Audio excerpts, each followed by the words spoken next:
Okay, here we are, Matthew Russell Lee, Inner City Press, here outside the Southern District of New York Courthouse. It might look quiet.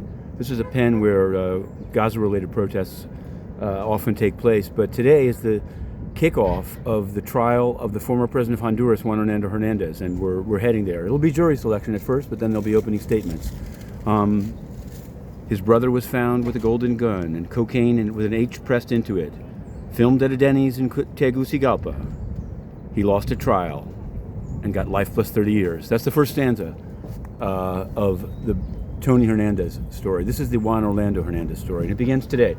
Now, in other news, on the Trump docket, see, a lot of eyes are going to be on what the Supreme Court does on the request for a stay that Trump filed. Will it be converted into a request for cert? Will they, in fact, speed their process in such a way that the trial could start? Meanwhile, down the street, here in New York, the Juan Merchan, Alvin Bragg hush money trial is slated to begin on March 25th.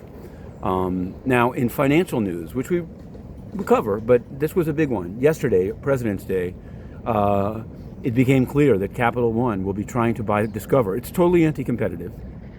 Capital One is a rogue, and I've just covered the investors' call. There were a number of questions, none from reporters, all from other banks.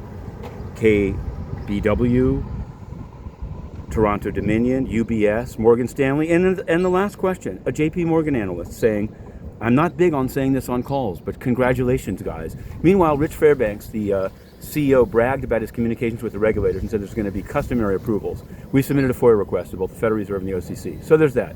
Okay, in other journalism news, the UN is a joke. Inner City Press yesterday submitted questions about video that's emerged of an UNRWA employee actually slinging a lifeless body into the back of a car.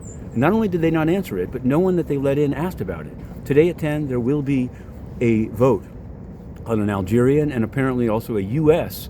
Draft resolution, which is itself somewhat dubious. But we're going to be covering it, but we're not allowed in. The U.S. mission has done nothing about that.